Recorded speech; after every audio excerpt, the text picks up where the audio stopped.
नमस्कार दोस्तों, रंगमंच कहानियों का में आपका स्वागत है। तो कहानियों का सिलसिला शुरू करते हुए लीजिए आपके सामने प्रस्तुत है मृदुला गर्ग की कहानी, जिसका शीर्षक है खुशकिस्मत। खुशकिस्मत। हाथ में दवा का पत्ता थामे निश्चेष्ट नलिनी सोच रही थी, उससे गलती ठीक कब हुई। अगर यह दवा न खिलाई होती तो क्या नरेंद्र जीवित होता? या आखिरी क्षण अपोलो अस्पताल के डॉक्टर से लिया गया अपॉइंटमेंट रद्द करके वह उसे दूसरे अस्पताल न ले गई होती तो जीवित होता? वहीं के न्यूरोलॉजिस्ट ने दवा की मिकदार बढ़ाई थी ना। वह सलाह परिवार के परिचित डॉक्टर ने दी थी। उन्हीं के दवाखाने से फ़ोन करके अपोलो का अपॉइंटमेंट रद्द करके दूसरे अस्पताल फ़ोन लगाया था, परंतु समय मिल गया तो ले गई। परिचित डॉक्टर पर आस्था थी, इसलिए उनकी सलाह मान कर ना? नहीं, असल बात कुछ और थी। जान कर अनजान बनने का नाटक कब तक करेगी? असल वजह उसके भीतर कुंडली मारे बैठी दहशत ठीक कब, जो बड़े अस्पतालों के अंदर जाने से रोक देती थी। एक रिश्तेदार को देखने गई थी, एक बार तो दिमाग एकदम कोड़ा खाली हो गया था। दिखना सुनना बंद, जहां जड़ की तहां। एक दरियादिल जवान की मदद से बाहर निकली, अस्त व्यस्त। बाहर आते ही आंखों के आगे अंधेरा छाया कि गिरते गिरते बची। गिरते गिरते वह हमेशा बच जाती। इस मामले में वाकई भाग्यशाली है। कभी हड्डी नहीं टूटी, किसी का सहारा ले उठना नहीं पड़ा, किसी ने लाद कर घर तक नहीं पहुंचाया। हाँ, एक बार गिरी थी बीच सड़क, दुपहिया स्कूटर से टकराकर। कसूर सवार का नहीं, उसका था। बीच रास्ते ताजा लिखी कहानी का धांसू शीर्षक क्या सूझा, अहमक दोनों तरफ के तेज यातायात से बेखबर वहीं ठिठक गई। दाईं तरफ से आ रहे स्कूटर सवार ने काफी से ज्यादा कोशिश की, पर इतनी जबरदस्त बेवकूफी से टक्कर लिए बगैर न रह पाया। चपेटे में आ वह दूर जा गिरी। नौजवान दिल्ली में नया होगा, जो रियायत के खिलाफ रफूचक्कर होने के बजाय रुक कर पूछने लगा, आप ठीक तो हैं? बेतरह शर्मसार वह तीर की तरह उठी। जोरदार आवाज में ठीक होने के साथ गलती 16 आने स्कूटर सवार की नहीं, अपनी होने की तस्दीक की। तमाशबीनों की भीड़ छंट गई। किसी तरह लंगड़ाने पर काबू रख वह सामने कॉटेज एम्पोरियम में घुस गई। सोफे पर ढेर हो दरख्वास्त की कि तिपहिया मंगवा दे। सड़क पर फिसल कर खासी चोट आई है, उन्होंने मंगवा दिया। रास्ते में एक्सरे करवा, घुटने में बाल आने की जानकारी ले, पट्टी बंधवा घर पहुंची। सही अर्थ में उसे गिरना नहीं माना जा सकता था। आखिर गिरना उठना उसकी अपनी रचना थी। कहे कि वह वास्तविकता नहीं, कहानी थी। तब की बात और थी। तब उसे खुश होने से डर नहीं लगता था। खूब मजे लेकर छोटे बेटे प्रशांत को घुटने में तरेर आने का किस्सा सुनाया था। उसने अपने खास अंदाज में आंख मारकर कहा था, भाइयों, हमारी माँ एकदम अलग किस्म की पागल है। बड़ा बेटा सुशांत तब अमेरिका में नौकरी कर रहा था। वह भी कम बिंदास नहीं था, पर प्रशांत और नलिनी कुछ अलग किस्म के दीवाने थे और एक दूसरे के राजदार दोस्त। तब की बात और थी। तब प्रशांत था, पर उसके जाने के बाद भी नलिनी कभी ऐसे नहीं गिरी कि उठ न पाए। नरेंद्र उतना भाग्यशाली नहीं रहा। वह गिरा तो खक्खर सड़क पर मुंह के बल और होश गंवाकर। चेहरे पर कई जगह चोट से खून बहा। 4 जन उठाकर घर लाए। गनीमत के गिरा घर के ठीक सामने। शायद बाहर निकलते ही घर में काम करने वाली बीना से एक अजनबी ने आकर कहा, एक गिलास पानी ले आओ, सड़क पर कोई बुजुर्ग गिरा पड़ा है। गई तो पहचाना, यह तो अपने साहब के पिताजी हैं। हाँ, वह दिल्ली में अपने घर के नहीं, पुणे में सुशांत के घर के बाहर सड़क पर गिरा था। वे दोनों 20 दिन के लिए वहां गए हुए थे। पहले नरेंद्र नहीं जाता था, वह अकेली जाया करती थी। हर साल महीनों ले लिए। हर किसी से कहती, मेरी बहू अभिलाषा सुशांत की पत्नी बिल्कुल बेटी की तरह है। कोई कहता, आपकी साड़ी बड़ी सुंदर है। वह चट से कहती, अभिलाषा ने भेजी है। हथकरघे की नुमाइश में जाती है तो मेरे लिए साड़ी, दुपट्टा या कुर्ता खरीद लेती है। मैं खुद अपने लिए खरीदारी नहीं करती, वही करती है। आप तो जानते हैं आजकल लड़कियां कितनी खरीदारी करती है।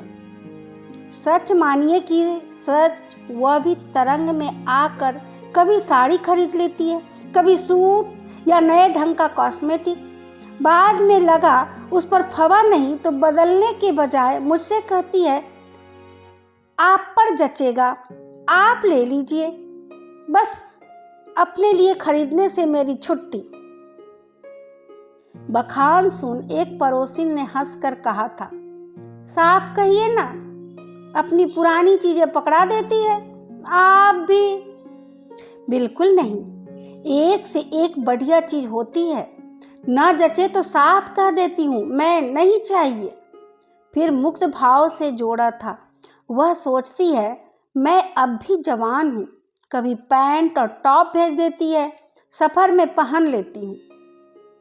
खुशकिस्मत हो, दूसरी ने ओठ चबा कर कहा था, तो वह पसीना पसीना हो गई थी। 18 बरस बीत गए। कोई खुशकिस्मत कह दे तो बुरी तरह घबरा जाती है। जब से पत्नी सहित प्रशांत दुर्घटनाग्रस्त हुआ, वह बेहद अंधविश्वासी हो गई है। पहले नहीं थी, धड़ल्ले से कहती थी, मैं कर्म कांड में विश्वास नहीं करती। शादी में भी नेग और टोटकों को तरजीह नहीं दी थी। दहेज, टीका, मिलनी वगैरह से परहेज रखा था।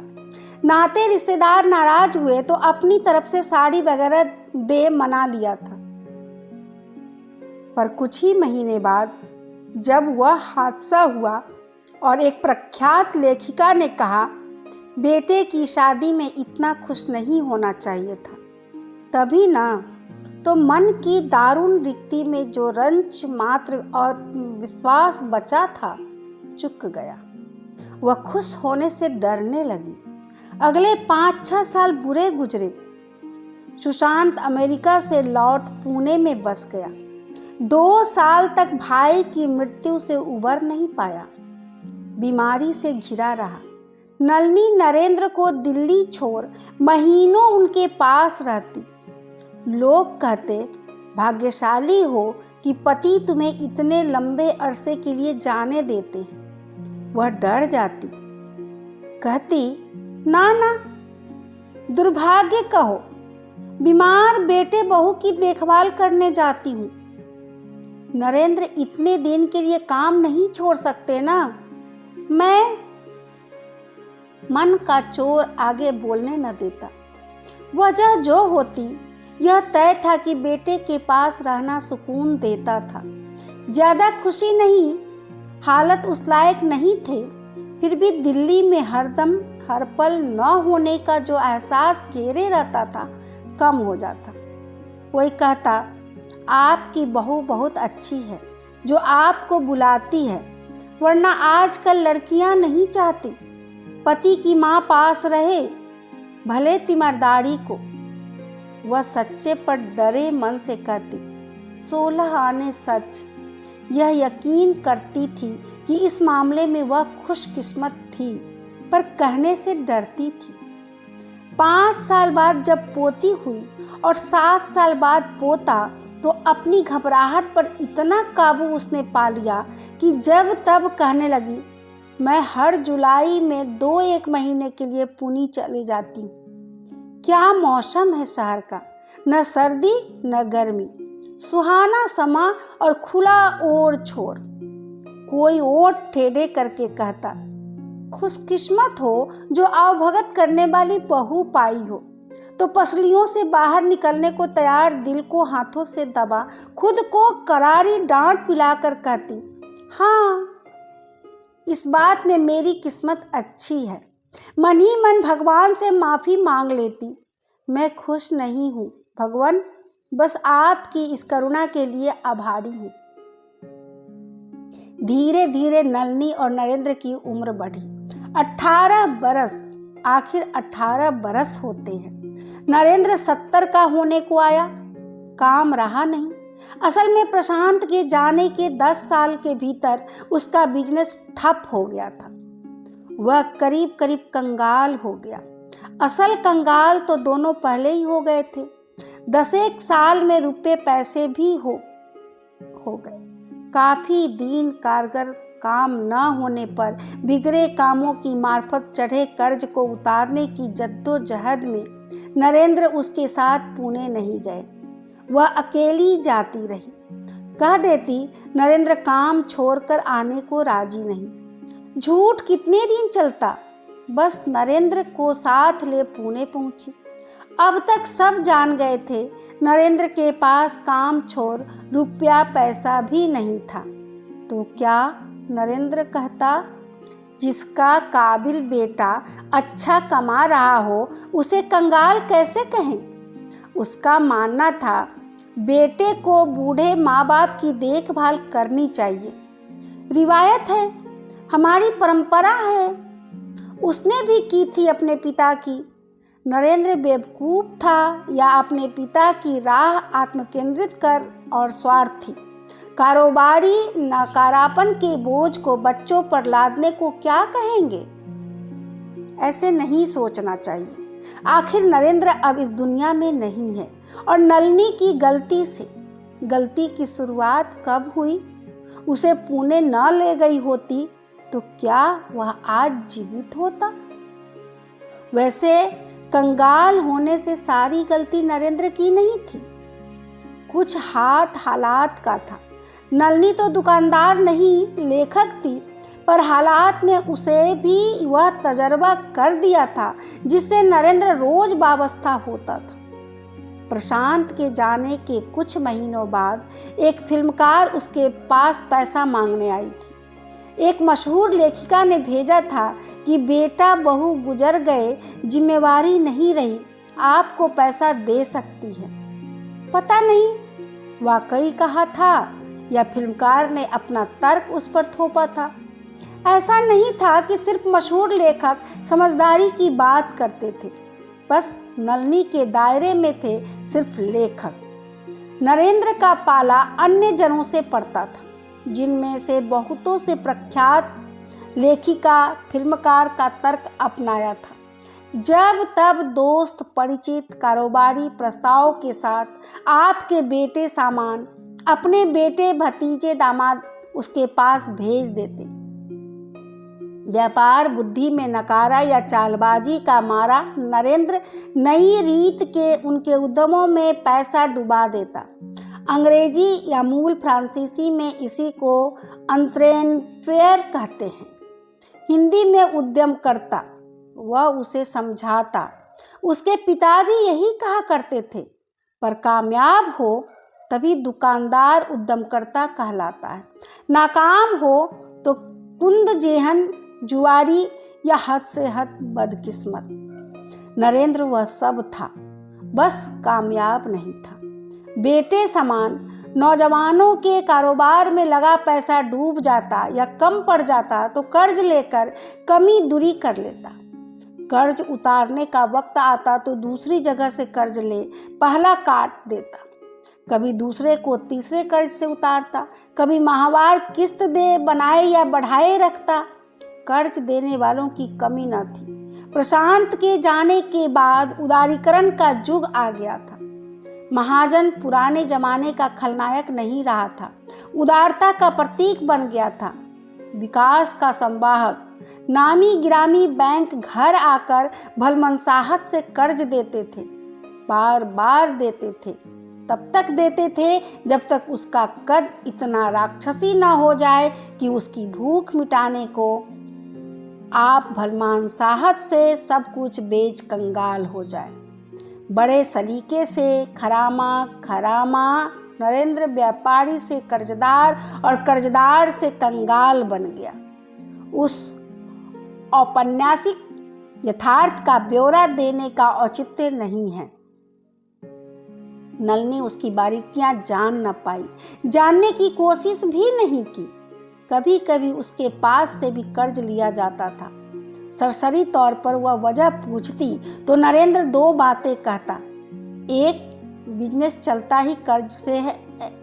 दो, वह मोड़ आने ही वाला है जिसे काट बिजनेस वक्ती नुकसान की डगर छोड़ जबरदस्त मुनाफे के मुकाम पर पहुंचेगा। नलिनी ने ध्यान नहीं दिया था। क्या नरेंद्र की मौत की जिम्मेवार वह तभी होनी शुरू हो गई थी जब उसने ध्यान नहीं दिया था? बस कराह कर कहा था, पर किसके लिए? मुनाफा, पैसा, सब किसके लिए?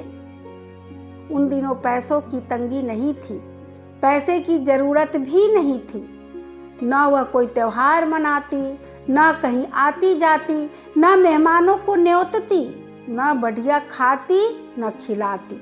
उन्हीं त्योहारों पर जिन्हें वह मनाती न थी, उनके आगमन की आहट में प्रशांत की दूर होती पदचाप सुनाई देती थी। रफ्ता रफ्ता अपने जेवर अभिलाषा को दे दिए थे। रंगीन साड़ियाँ सूट कामवालियों को और बढ़िया रंगीन साड़ियाँ भांजियों को। बेटी कोई थी नहीं, बरसों त्योहार नहीं मनाए थे, दिवाली भी नहीं मना था। पोता पोती हुए तो मन हुआ कम से कम दिवाली मना ले, पर तब तक सब मान चुके थे कि वह नहीं मनाएगी। दिवाली पर सुशांत नए घर में गया तो 2 दिन पहले वह दिल्ली लौट आई। गई थी क्योंकि बेटा बीमार था, लौट आई क्योंकि निरोग हो चुका था। पर क्या उससे गलती वहीं शुरू हो गई थी जब उसने कहा नहीं था कि वह उनके साथ नए घर में दिवाली मनाना चाहती है? जब उसने खुद को नेगेटिव अभिलाषा का प्रिय शब्द करार होने दिया था। शुरू में पैसे की जरूरत सिर्फ बस दवा दारू के लिए थी, वह भी कभी कभार। ज़्यादा करके वह डॉक्टर के पास जाती न थी। आँख का रेटिना चिर गया तो तेज दर्द के बावजूद 6 महीने तक डॉक्टर के पास नहीं गई। फिर एक सहेली घसीट ले गई तो डॉक्टर श्रॉफ ने पूछा, आखिर दर्द सहने की आपकी हद क्या है? कराह कर उसने कहा, मैं औरत हूँ, बच्चे पैदा किए हैं। और आगे कह नहीं पाई। डॉक्टर को उसमें दकियानुसी दिखी या औरत होने का फख्र। एनेस्थीसिया दिए बिना नस्तर लगा दिया। दर्द बढ़ा, राहत मिली, चुक गया। गोद खाली रही, शिगाफ भर गया। उसने जानने की कोशिश नहीं की कि नरेंद्र को उतने पैसे की जरूरत थी या जुए की मानी। बिजनेस लत बन चुका था, काफ़ी पैसे की जरूरत थी, इतना वह जानती थी। नरेंद्र ने बेटे की याद में एक खैराती दवाखाना खोला था जो उसके कंगाल होने तक यानी 10 बरस चला। बंजर खरी जमीन पर दरख्त उगाकर दवा खाने को हरियाली बख्शने की कोशिश भी उद्यम में शामिल थी। जमीन इस कदर ऊसर थी कि कोशिश काफ़ी से ज़्यादा पैसा मांगती थी। जुआरी साथियों ने जमकर हौसला अफजाई की और कोशिश के लिए कर्ज लेने के रास्ते सुझाए। जो पैसा मिलता कुछ दरख्त उगाने में, कुछ दवा बांटने में, बाकी बेटे समान नौजवानों को एंट्रेप्रेन्योर बनाने की सपना पूरा करने में लग जाता। उदारीकरण का कमाल था कि खैरात भी कर्ज से चलती थी। सब उदार थे, देनदार, सरकार, कानून, संगी साथी। इसे क्या कहे कि उस जुए में उनका पासा सही पड़ा और नरेंद्र का गलत। तकदीर या उनकी काबिलियत के बरक्स नरेंद्र की काहिली। और जो हो, नरेंद्र बेवकूफ़ जरूर था जो याद न रख सका कि बुढ़ापा तभी इज्जत से कटता है जब दो चीज पास हो, पैसा और सेहत। 65 की उम्र तक पहुंचते वह दोनों गवा चुका था। अब 70 का होकर पथरीली कंकरीली सड़क पर मुंह के बल गिर कुछ पल बेहोश रहने के बाद कुर्सी पर फीका पूछ रहा था, क्या मैं गिर गया था? नलिनी भीतर घुसी तो यही मंजर देखा। जरा देर पहले उम्रदराज बंदे की तरह टहलने निकली थी। नरेंद्र को साथ चलने के लिए कहा था पर उसने मना कर दिया था। बीना थी ही घर पर, काबिल लड़की थी। कुर्सी पर फीके नरेंद्र के चेहरे के जख्म डेटोल से साफ कर रही थी। प्रशांत को मोबाइल पर इत्तला दी थी। क्षण भर हतप्रभ रहकर नलिनी अपने सामान से लाइसील क्रीम निकाल लाई और जख्मों पर लगा दी। खून रुक गया। कितनी खुशकिस्मत थी वह कि कुछ दिन पहले गहरी चोट आने पर डॉक्टर ने वह दी थी। वह गिरी नहीं थी, दूसरी मंजिल से गमला उस पर गिरा था। क्रीम साथ ले आई थी कि बच्चों के लिए छोड़ जाएगी। उन्हें चोट लगती रहती थी। कमाल क्रीम थी। लड़ाई के मैदान के जख्मों तक पर लगाई जाती थी, बशर्ते जख्म बेरहमी से साफ कर लिया जाए, जो वीना कर रही थी। नलिनी को जो डरा रहा था वह नरेंद्र का बार बार पूछना था, क्या मैं गिर गया था? हाँ, सड़क पर, वीना ने कहा तो बोला, मैं बाहर गया नहीं।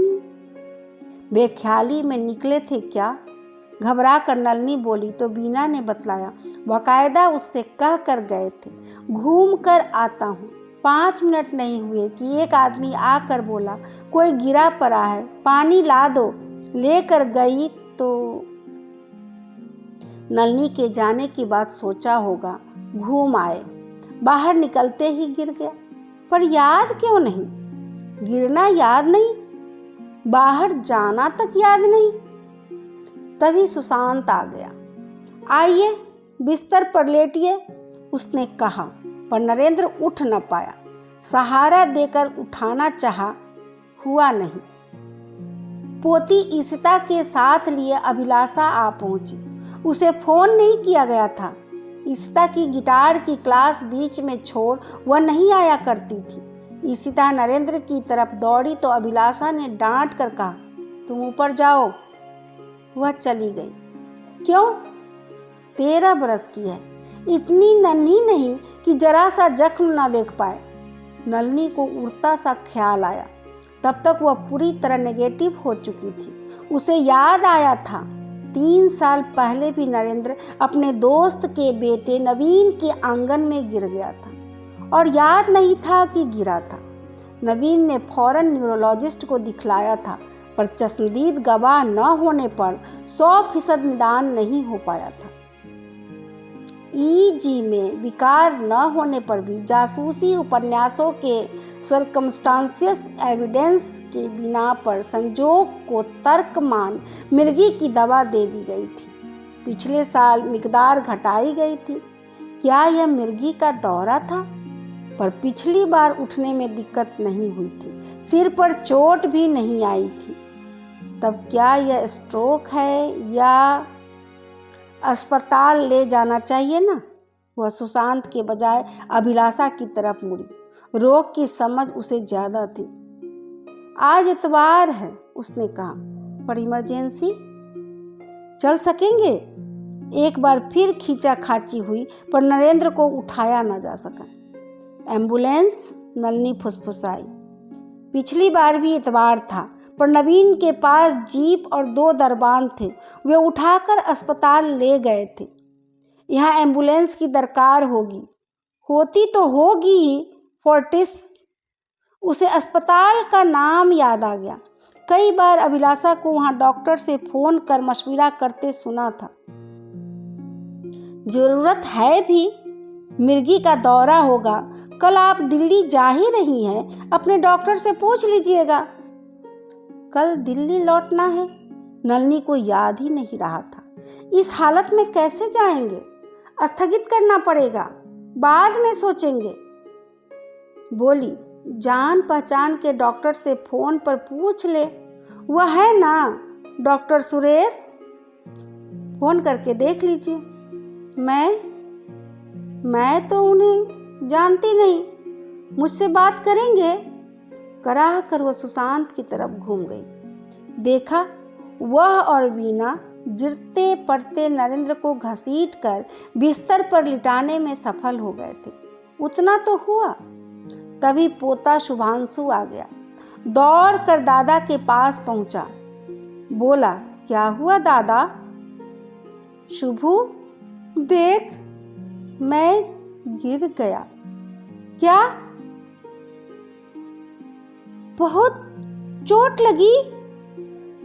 शुक्र है नरेंद्र शुभू को पहचान गया। नलिनी की आंखें भीग गई। परवाह नहीं, मुझे भी लगती रहती है। मम्मी डॉक्टर के पास ले जाएंगी, अभी ठीक हो जाएगी, शुभू बोला। डूबती नलिनी तिनके की तरह उसे थाम कर बोली, शुभू, और बात करो दादा से, पूछो कल कहाँ गए थे हम लोग। शुभू, तुम जाओ, होमवर्क करो। अभिलाषा बोली, वह तो 2 दिन बाद देना है, तो टाइम लगेगा करने में। तुम चलो, मैं आती हूँ। पर दादा, मुझे बाथरूम जाना है, नरेंद्र ने कहा। मैं ले चलता हूँ, नाना को भी मैं सहारा देता था। तुम जाओ, पापा है ना। शुभू चला गया। सुशांत खींच खांच कर नरेंद्र को बाथरूम ले गया। वह बार बार दाएं रुख लुढ़क जाता, पर गिरा नहीं। सुशांत ने संभाल लिया।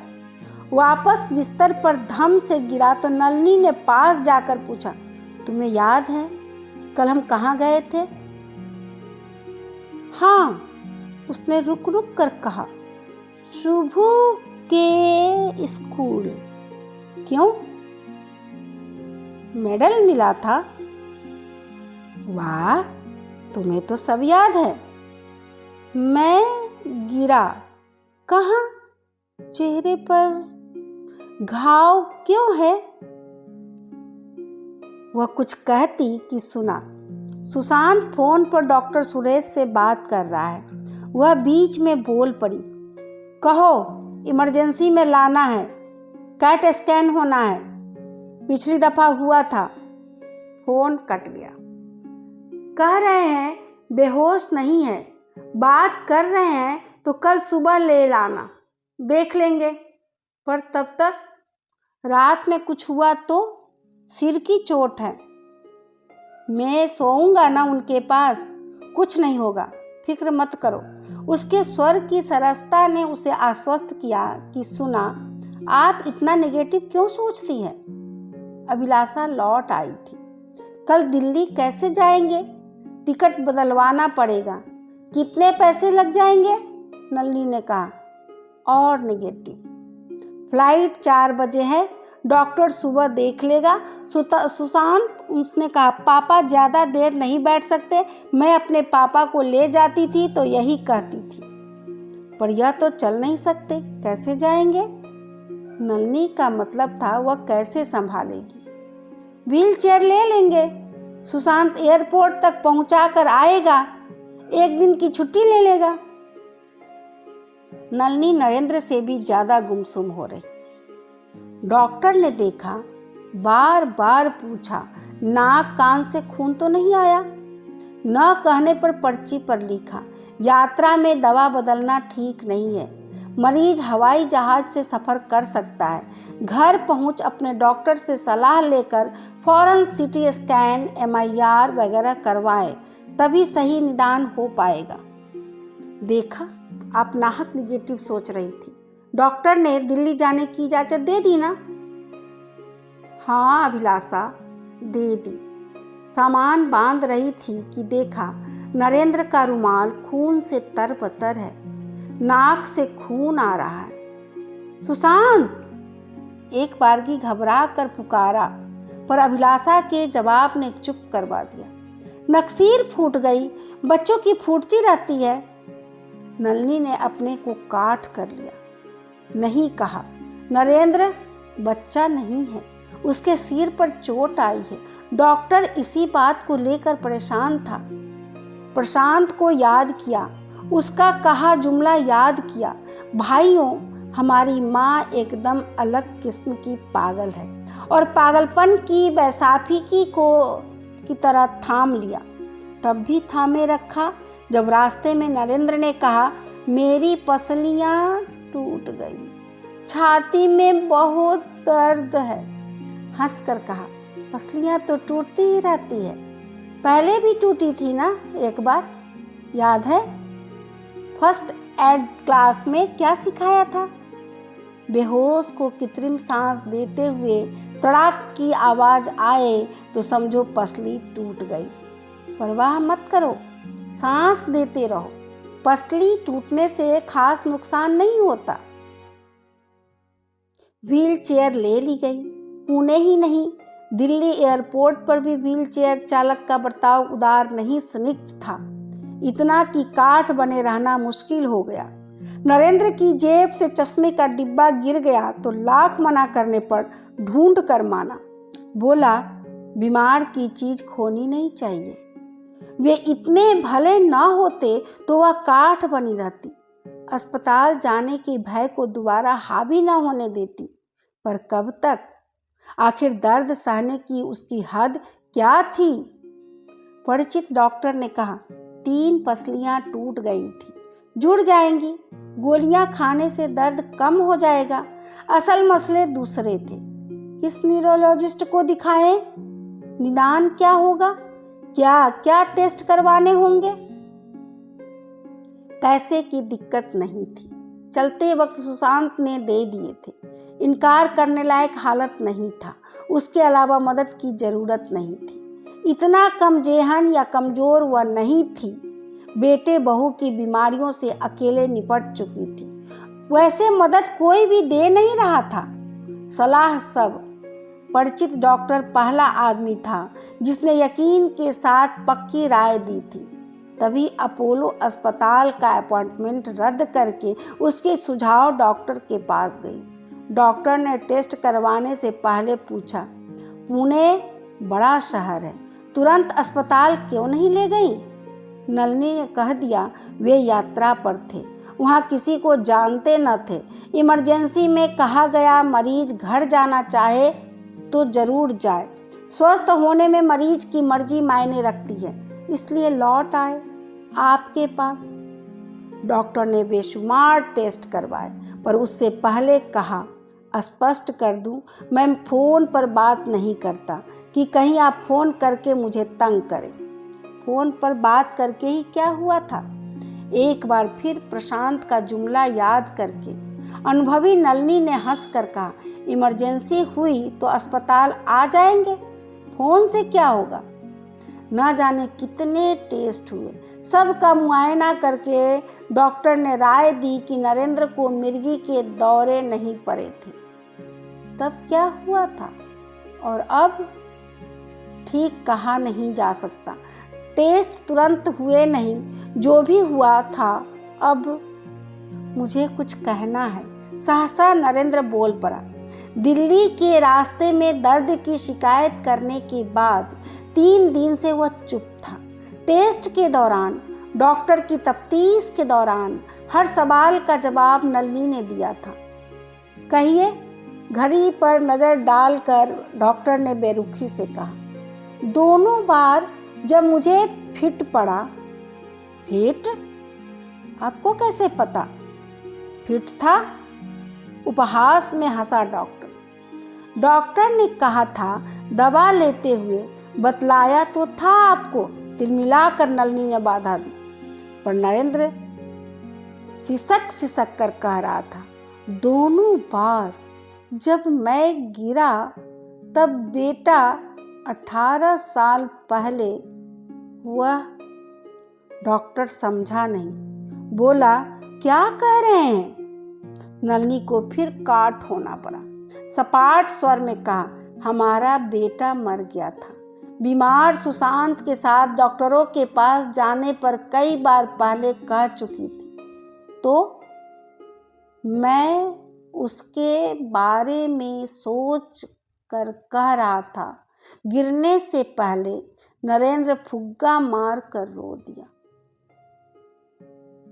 परेशान डॉक्टर बार बार घड़ी देखने लगा, फिर बोला, यह वजह हो सकती है मिर्गी के दौरे की।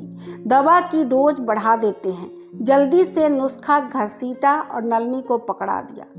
पर आप तो कह रहे थे मिर्गी नहीं है। हो भी सकती है। ऑब्जर्वेशन टेस्ट ने खून में दवा नाकाफी दिखलाई है। मैं समझी नहीं। जरूरत क्या है? डॉक्टर मैं हूँ, आप नहीं। अब जाएं, दूसरा मरीज इंतजार कर रहा है। 15 दिन बाद का अपॉइंटमेंट ले ले। पर प्लीज जाइए। शब्द कोरे की तरह बचे। उसने देखा नरेंद्र कमरे में नहीं है। वह भी बाहर निकल आई।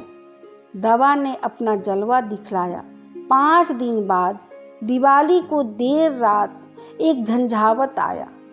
नरेंद्र के जिस्म को गिरफ्त में ले यूं झिंझोरा ज्यों धुली चादर फटक फटक निचोड़ रहा हो। उस रात एम्बुलेंस मिलना नामुमकिन था। पटाखों के बेमुरब्बत शोर और बिजली के बल्बों को बेलिहाज रोशनी से पगलाई दिवाली की अमावसी रात की बेरुखी के सामने इतवार की रात की कुछ बिसात न थी। मिचुरी चादर सा नरेंद्र बिस्तर पर गिरा, तब भी चक्रवात थमा नहीं। उसी ठौर घुमड़ता रहा, उसे मतता कूटता रहा। आवाक नलिनी टोहती रही, अब थमे तब थमे। बिल मोहलत पटाखे फूटते रहे। फूहर रोशनी कुदकती रही। रात बाकी रही। त्योहार बना रहा। जैसे आया था झंझावात अकस्मात थम गया। नरेंद्र की देह पीछे छोड़ गया, निश्चेष्ट, निश्चल, निर्जीव। लोग आए, रिवायती रोना पीटना हुआ। फिर सभी ने दिलासा देते हुए कहा, खुशकिस्मत था नरेंद्र। पहले स्ट्रोक में भगवान को प्यारा हुआ। लकवे की गलीज बीमारी भुगतने से बच गया। दवा का पत्ता हाथ में थामे निश्चेष्ट नलिनी सोच रही थी, क्या कभी कोई गलती हुई ही नहीं? अभी आप सुन रहे थे मृदुला गर्ग की कहानी खुशकिस्मत। कैसी लगी आपको ये कहानी? अपने विचार मेरे कमेंट बॉक्स में लिखें तथा मेरे YouTube चैनल को लाइक करें, सब्सक्राइब करें और अपने साहित्य प्रेमी दोस्तों के साथ ये कहानी अवश्य शेयर करें। सपोर्ट के लिए धन्यवाद।